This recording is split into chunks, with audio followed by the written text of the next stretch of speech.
एप्स्टिन file संसारका धनाढ्य शक्तिशाली मानिने नेता अभिनेता खेलाडी एक्टर डिरेक्टरहरूको मुटु कपाउने यो एप्स्टिन फाइल यति बेला संसारका मिडियाहरूमा चर्चाको विषय बनिरहेको छ। संसारको सुपर पावर हाउस मान्ने अमेरिकाका डोनाल्ड ट्रम्पदेखि बिल गेट्स र बिल क्लिन्टनदेखि बेलायतको शाही परिवारलाई समेत हल्लाउने यो एप्स्टिन फाइल के हो? जेफ्री एप्स्टिन एउटा सामान्य फिजिक्स टिचर र म्याथमेटिक्स टिचरबाट कसरी बने बिलियनर?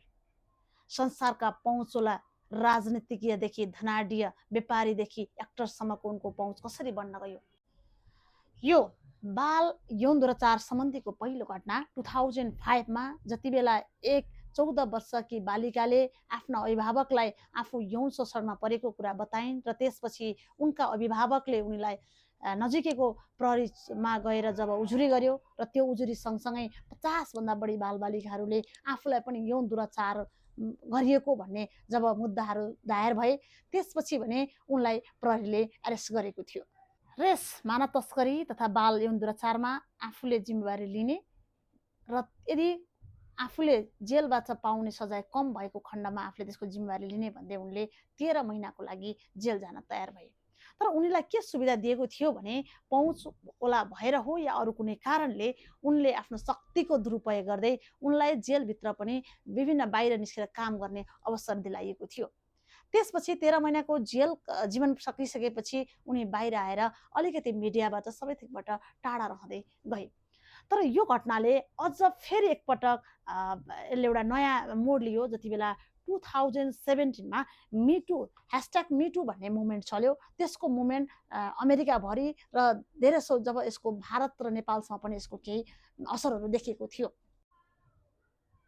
2019 मा एरेस्ट भएका एप्स्टिन 10 अगस्टमा उनको रहस्यमय मृत्यु जेलभित्रै हुन गयो।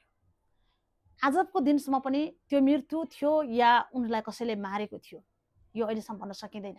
तर एउटा एङ्गलबाट यस्तो भन्न सकिन्छ कि संसारभरिका पहुँचोला मानिसहरूको नाम पर्दाफास हुने डरले उनलाई कसैले मारिएको भन्ने कुराहरू पनि संसारभर यति बेला चर्चामा थियो। इन 2019 में पनि त्यति बेला डोनाल्ड ट्रम्प नै सत्तामा थिए। उनको नाम पटक पटक यी फाइलहरूमा उनका तस्बिरहरू जोडिएको घटनाले पनि यति बेला संसारलाई चकित बनाइरहेको छ। कतै डोनाल्ड ट्रम्पकै सरकार यसमा संलग्न त छैन भन्ने रहस्य पनि अर्को पाटोबाट खेलाइन्छ।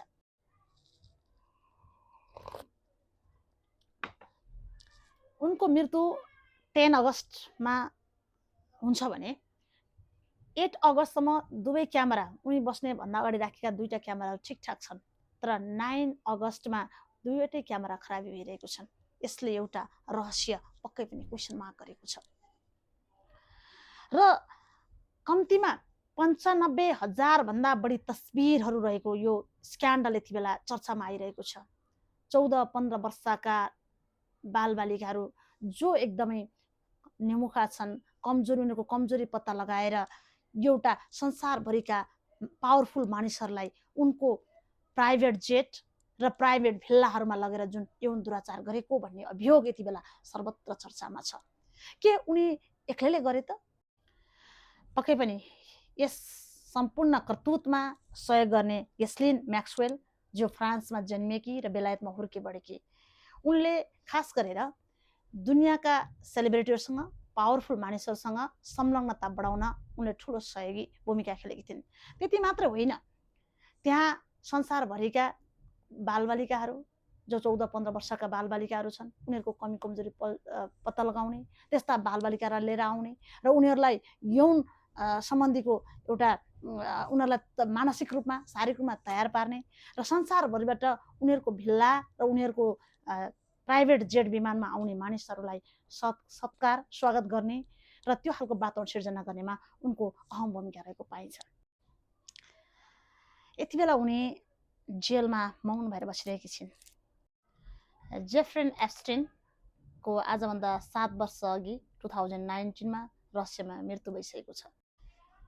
यो घटनाले फेरि नयाँ मोड यति बेला लियो जति बेला अमेरिकी काङ्ग्रेस जसमा 427 संसदहरू डेमोक्रेट र रिपब्लिकका संसदहरूले यो डार्क फाइललाई पब्लिक सामु ल्याउनुपर्छ भन्ने पक्षमा आफ्नो भोटिङ गरे र त्यसपछि यो फाइल डोनाल्ड ट्रम्पमा पुग्यो र उनले जबरजस्त यो निर्णयमा उनले साइन गर्नु पर्यो र त्यस पछाडि भने यो घटनाले विश्व सामु अहिले चर्चा पाइरहेको छ।